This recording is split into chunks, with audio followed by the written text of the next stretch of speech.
we doing? My mic on? You can hear me? Okay. What's happening? I feel so blessed to be around such powerful women. This is absolutely awesome. Patrice, DuPont, corporate America. Yeah. Major company. And you decided, I don't want to do this anymore. Why? What led you to the decision? What were you feeling inside that made you want to change your mind, change your career path, and become such a pioneer? So one thing you should know is I had a really great career at DuPont. I was 32 when I did leave them, so I'd worked there for 12 years. I was making six figures, bonuses every year, right, raises every year. I was working with incredibly smart people. I tell people all the time, I never felt smart at DuPont. I was working with really smart people. And just a side note, when I quit DuPont and I got out into the real world, I was like, holy crap, I'm really smart. I'm really smart. I didn't realize it because I was working with such smart people. But one of the things that I was missing in my corporate America job was just the passion for what I was doing. It was waking up every morning, snoozing my alarm to get 15 more minutes of sleep. It was looking forward to Friday. Thank God it's Friday, right? I can't wait to go have a drink after work, have a happy hour. It was looking forward to vacations. And I knew that I didn't want to spend the next 40 years of my life living that way, because you're going to be working for 40 years. And it didn't give me passion to wake up in the morning. I was just feeling like I needed something more in my life and that I wanted to make a contribution. A lot of times when you work for a large corporation, you don't get to see the end product or the end user. You don't get to see how your work is impacting people. And it can be a disconnect that makes you feel like your work isn't important. And then you identify yourself a lot by how you work. So for me, it was a choice. People say, how did you leave a six-figure job to go become a mechanic making $600 a week under the table? That's so risky. I would be terrified. But I think it's a bigger risk to stay in a job that you're unhappy and that you're not passionate about for 20, 30 years. And then you're going to look back and say, I wasted my life. And you're going to have your couldas, shoulda, wouldas, right? And one thing that was important to me, I was an engineer for 12 years. So what if I fail and this doesn't work out? I can always go back to being an engineer. It's not like a complete failure. You can fall back to, what you were doing before. And so trusting yourself and knowing that you can always I could always go back to being an engineer if this didn't work out. I'm going to try something for myself and bet on myself. And I think that's the least riskiest thing you can do in life is to bet on yourself. And you absolutely bet on yourself, and you decided to embark on a journey that didn't exist. You decided to focus on women in the trades, and you're a leader in that space. What does leadership look like to you in that space? Like, how does it feel to be a leader, a groundbreaker in that space? Because plenty of conversations that you're having with other companies, nobody looks like you. So being a leader in this space is tough because it's kind of twofold, right? Like I'm a leader in terms of leading my team, but then I'm a thought leader in the automotive industry, and I'm being reached out to by the CEO of Ford and Carvana and Jiffy Lube, and they want to talk about me and my story and women techs. But leadership is all about like continuous improvement to me and how I can be better, how I can provide for my staff better, how can I solve problems that people need solved, that they aren't, they're struggling to find the solutions for. So being a leader is about being useful to other people, being of service to other people. And that is very hard sometimes, because as we know, people can suck. It's hard. People are hard, right? And trying to get people to do what you want them to do or make the best choices or decisions for themselves, for your business, can be really difficult. And so leadership is going to challenge you to be a better person. But I tell everyone the greatest thing about starting a business is it's helping me become the person I've always wanted to be. Because I am becoming a great leader, which is helping me be better at communicating, not just with my staff, but with my family members, right? With my friends and family. It's helping me be a better leader in those ways personally. And it also is giving me opportunities to be here and talk to people about my story, because I have something powerful to say. And it's because I've been able to lead and serve others. You've created your own trial by fire, huh? So, your business model, right? Girls Auto Clinic. I don't know if you guys have seen it, but please check it out online. It's the most unique thing I've ever seen. It's a full-fledged repair shop, full-service repair shop, and then there's a salon inside as well. And then Nail salon, get your nails done. Every customer gets a free manicure with their service.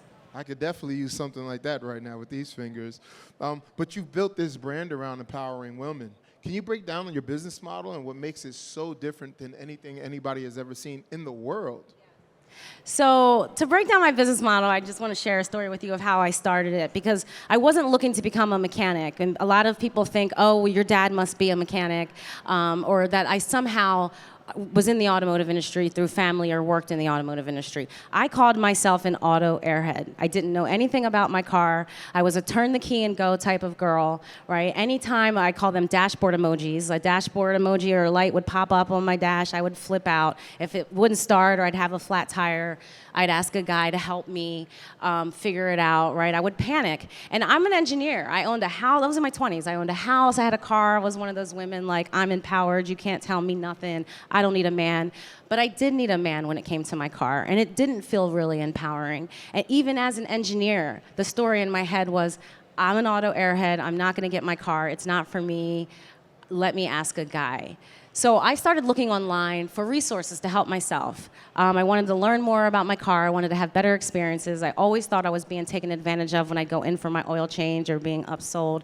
And so I Googled female mechanic, and I couldn't find a woman mechanic. I couldn't find resources to help educate me about my car so I could make better choices. But I did learn that women are the #1 customer in the automotive industry, by far. There are more women that hold driver's licenses than men across all age groups, right? We influence up to 95% of car buying decisions.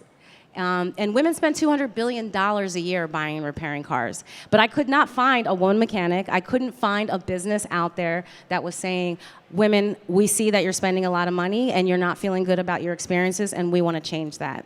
So I went back to school to learn how to work on cars. You heard in my video, I was 31 years old. I'm in class with a bunch of 18, 19-year-old boys, learning about cars, terrified, by the way, because I'd never touched a tool in my life. I'm scared I'm going to make a mistake, and mess up. But the whole purpose of learning about cars and being able to create this business was to solve a problem. I wanted to solve a problem in my life, but I also realized there's millions of women out there that have that same problem. And so what is the reason that your #1 customer is so unhappy? Me being an engineer thought, okay, the root cause of that is there's not women that work in this industry. For the automotive industry, it's mostly male and mostly white men. You don't see women working on cars. You don't see women selling cars. Even though women influence 95% of car buying decisions, why don't we have dealerships, women selling cars to women? That just blew my mind. And so my business model is around how can we provide automotive products, services, and resources to women? And not only do we want to provide these for women, but I want to hire women as my business grows. I want to see women in the automotive industry in positions of influence and power and ownership. So that's the only way we're going to actually make this change, that women, the #1 customer, are going to start to be catered to, that they're going to be listened to, that we're going to be creating these services, experiences, these products for them, with them in mind, as we need women working on these in these jobs and in this industry.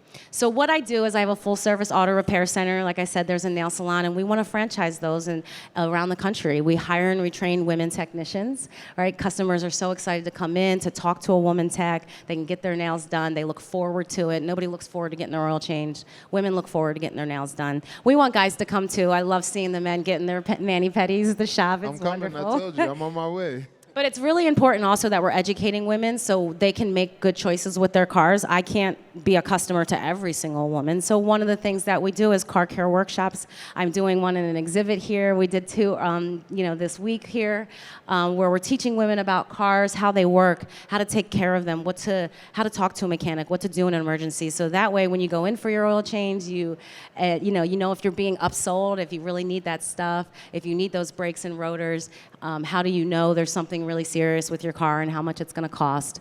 And so women learn on their car, very interactive, and it's really changing that story. Remember I told you I had a story in my head, I was an auto airhead? This interactive workshop's changing the story in their head because they've never touched a tool. They've never worked on a car. They can barely pop their hood. And now they're learning how to pop their hood. They're learning how to change air filters, how to jumpstart a car, how to check their fluids, and they're feeling really empowered. They're changing their identity. What else can I do that I didn't think I was capable of doing because I thought it was something for the guys, or I didn't think I was going to be smart enough to learn it. And this is where I come up with the name SheCANic. So you know how Beyonce has her Beehive and Taylor Swift has her Swifties, Rihanna has like the Navy. I needed a name for this community of women that were becoming more empowered. They were no longer feeling like auto airheads, right? They know they don't need their dad or their brother or their husband to help them with their car. And that's where we came up with SheCANic. And so we want to provide a lot more content for them, YouTube videos, podcasts. This happened a couple of years ago, but I have a TV show based on my life. It's called Patty's Auto. It was done with Warner Brothers and Elizabeth Banks. And Fox bought the pilot. That was really cool. We got to shoot a pilot in Warner Brothers Studios in LA.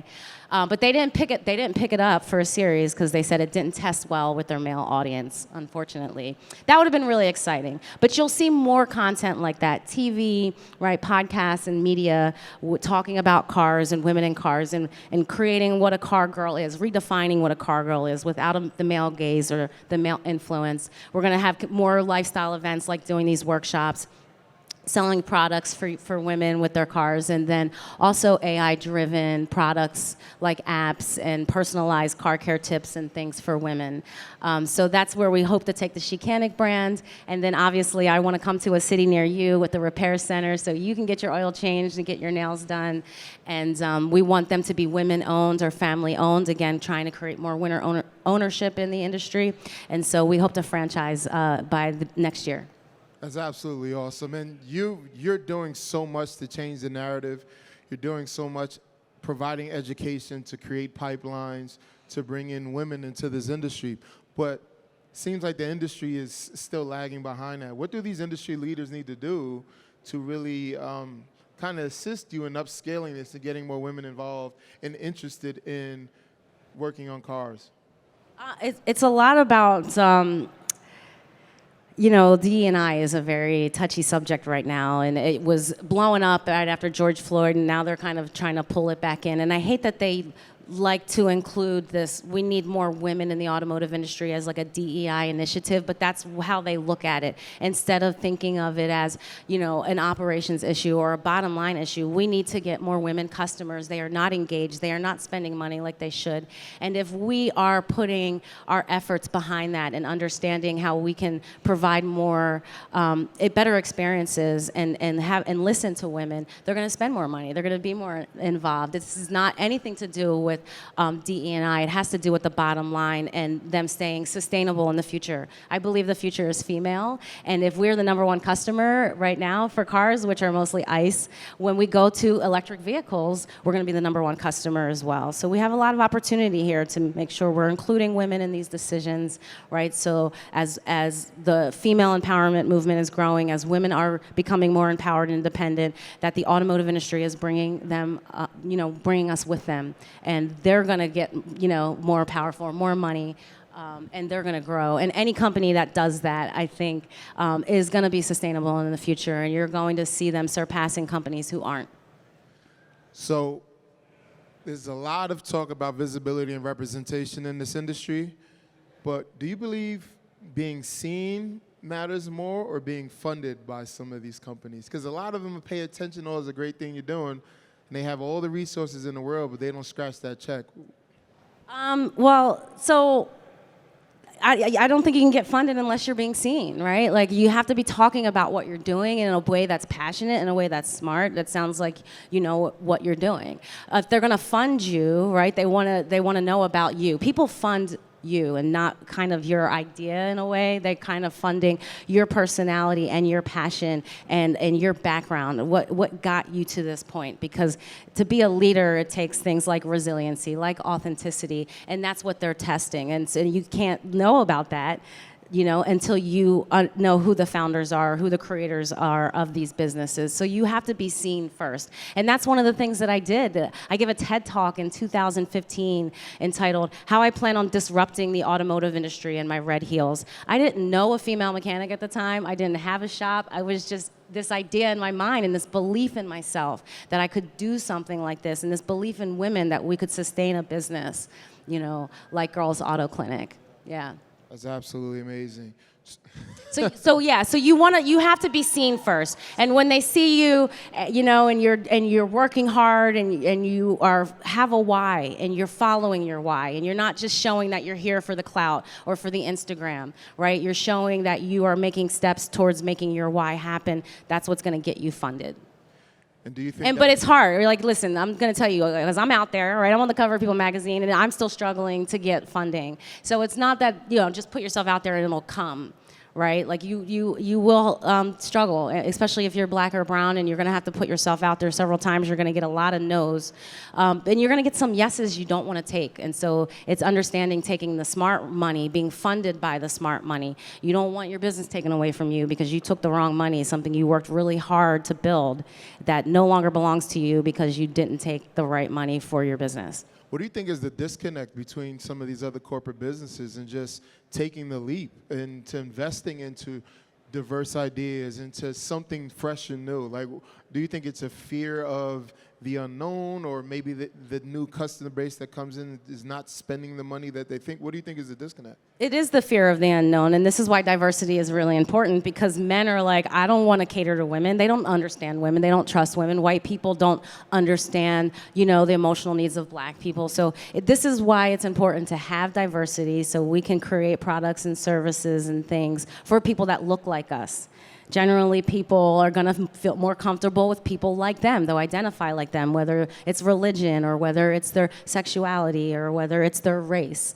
And if we only have one type of race, they're only thinking one type of way, and they're not looking at other people that are different from them and seeing the value because they're not around them, right? And which is understandable. So I don't know a lot about certain other races or certain other religions, and so if I'm looking to hire someone, and I'm not Muslim, right? I'm probably less likely to hire a Muslim person. But if I have someone on my hiring team that is Muslim, and we are looking for the best candidate, and it happens to be a Muslim, I may have passed up a really great candidate because of that. So this is why it's really important to have diversity so you can find the best people for your teams.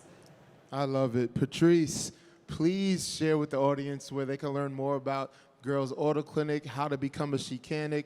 You talk about your apprenticeship programs. Please, there's students in this audience who would love to learn more about how to get in contact. Okay, so while I am in Philly, right, my repair center is in Philly, so I know a lot of you aren't there to do that. We're at girlsautoclinic.com, but also on girlsautoclinic.com you can find out a lot of information about our SheCANic movement and what we're doing nationally for people who aren't in Philadelphia, like our car care workshops, my car care book that's been published by Simon & Schuster, and it was also reviewed in the New York Times. We have car care videos on there, and we also have a community of women. If you're on Facebook, I know you young kids are not on Facebook, but we're growing this community. It's a closed group of just women and women mechanics, so women can go and ask questions about their cars, and they'll get a response from a woman mechanic or a woman expert. But also we share like funny memes and buyer bewares and triumphs. If we're changing our own oil or a headlight that we've done, we'll share a picture of it. It's a really great community where we're learning and growing and sharing together. So that's on Facebook, and it's a closed group. You have to be added in because it's just for the women. Sorry, guys. I can't get in. It's See? SheCANic. It's called the SheCANic Community by Girls Auto Clinic. You can follow us. We're on TikTok. We're on Instagram at Girls Auto Clinic. And you're probably, if you're on LinkedIn, you can follow me on there, Patrice Banks, and you can also follow Girls Auto Clinic. Yeah. And one question I forgot to ask that I really wanted to know: 5 years from now, what's Patrice doing?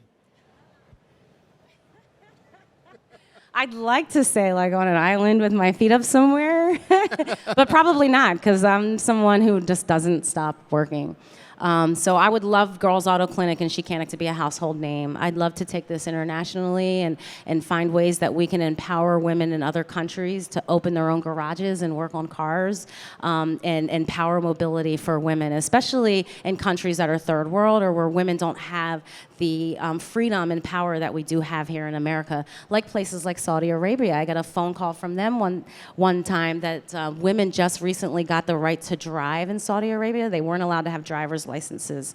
And also they are a Muslim country, so men and women can't be in the same spaces unless, you know, they're married. So they were looking to have a shop just for women, with a place where they can bring their cars, and they were wondering if we could start a girls' auto clinic out there. But I had just opened, so it was something that I wasn't able to do. But I'm sure they probably did, right? So there's a ton of opportunity. There's so much opportunity in the automotive industry to create a career and to make money. There's a lot of money to be made here, and it's so wide open. So you definitely want to consider a career choice in the automotive industry, and I'm a huge believer in talking to young kids about that. Representation is so important, and what you've created is absolutely amazing. I think it's great when spaces are created for women where they can be their authentic selves, be comfortable, because it creates an environment to thrive. So I think a lot of these major companies need to get on board and support you. And I think so too. They don't You hear need that? to tell you what to do. They just need to give you $, and that's it. You've already getting it done. So it's needed. So ladies and gentlemen, please give it up for Patrice Banks. Thank you so much, Patrice. Thank you, Chris. Thank you, guys.